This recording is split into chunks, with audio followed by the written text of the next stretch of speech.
what we're given so far in terms of giving up our nationality is it's not, we're not given anything better than that, if I put it that way. Well, even Einstein called nationalism a disease. You know, before the United patriotism, nationalism, very similar. Before the United States joined together, each little state had militias at the borders.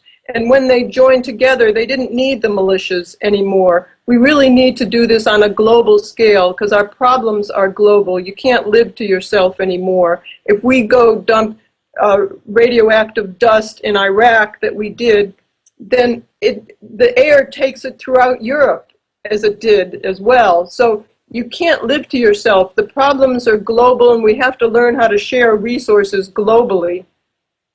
But how will we go about doing that, though? Again, I guess I'm back to that point in terms of the fact that we have the nations right now, and it also, because at the same time it sounds to me that we need to seek the authority from someone else, or even actually when we use the term we, I guess we need to define of who we're talking about. And do you guys see that you're going to do this on your own outside of any political authority? Or do you seek to go into that environment, into that world, and influence those people of nations and world leaders and the UN or what have you? Or how do you approach that? It's your job to educate people. If you fail to do that, nothing will happen. When I speak to 500 people in different countries, I suggest when you leave, if you like the Venus Project, if you do nothing, nothing will happen. It's what everybody else does. We're working very, very hard at this. Like I said, we have no power. We don't have power over politicians. Politicians are there to keep things as they are. They serve the establishment that have made out well. They don't serve us. They don't serve the people's well-being. They serve industries and banks' well-being. So it's not really the politicians we're appealing to. People have to be educated, and that's what we're trying to do. And if people want this to happen, then maybe there'll be enough to support a first city and a film. But it's really it's up to what people do. Just as you're doing, you're interested in this and you're broadcasting it. That's right. I feel that that's the way to do it, and ask questions, discover, and again, that's the reason why I'm here as well. I feel that something is wrong with the direction that we as a planet are heading in that sense, and there's too many questions, Mark, and from my point of view, and I want to have some questions, and I think that what you guys are doing is very interesting from the point of view that you're offering something different in terms of all the rest that we're being offered. But how about if we talk about things like design flaws? I know, Jacque, that you mentioned before that everything is constantly changing, and obviously incorporated into that, I assume that you're talking about your own designs and your own work, that you'll be upgrading these systems as well as you go in terms of your designs and things like that. But let's say we have human beings or programming robots, or we have artificial intelligence, again, programmed by human beings. Is there any way we can assure that our own flaws don't pass down into the system that we ultimately create and design as well?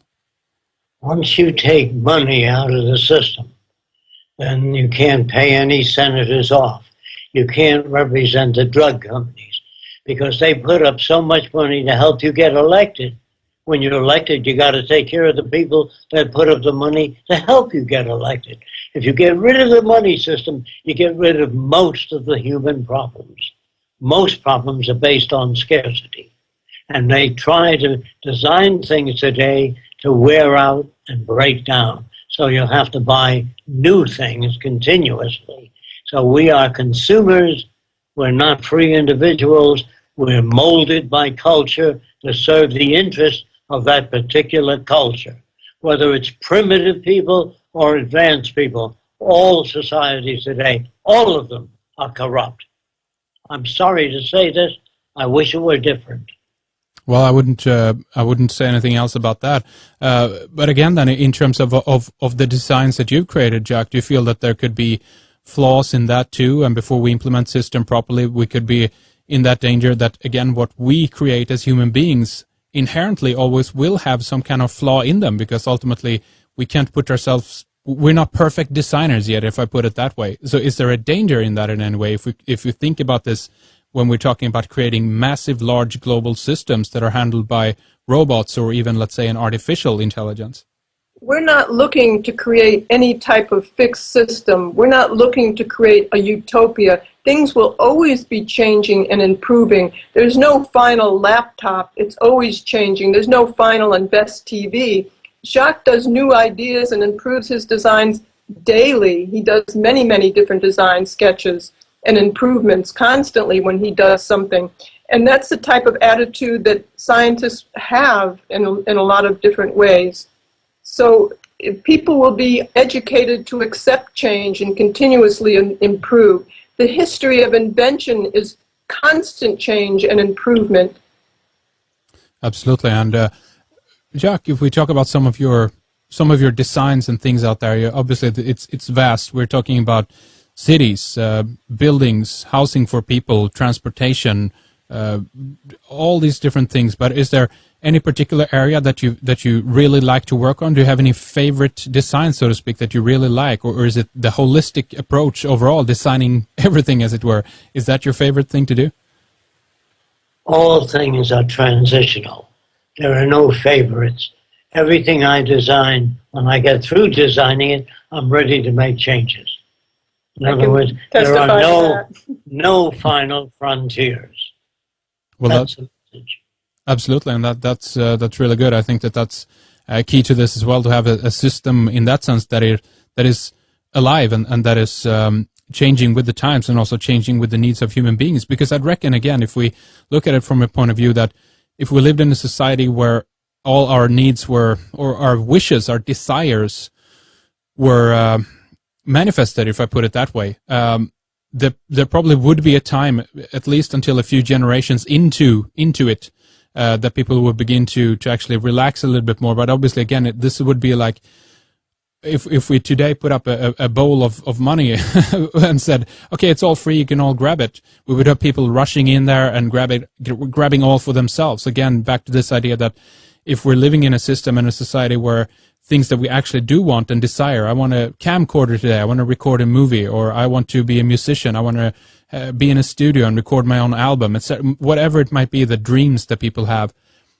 it would like be an inflation of that at the beginning. There is no easy transition into that, I'd reckon, because we would have to produce so many things, because possibly all people would want to have access to everything one day, and then the next day they want to have access to everything else that they didn't lay their hands on. How would that be implemented? Are these some of the problems that you've been thinking about as well?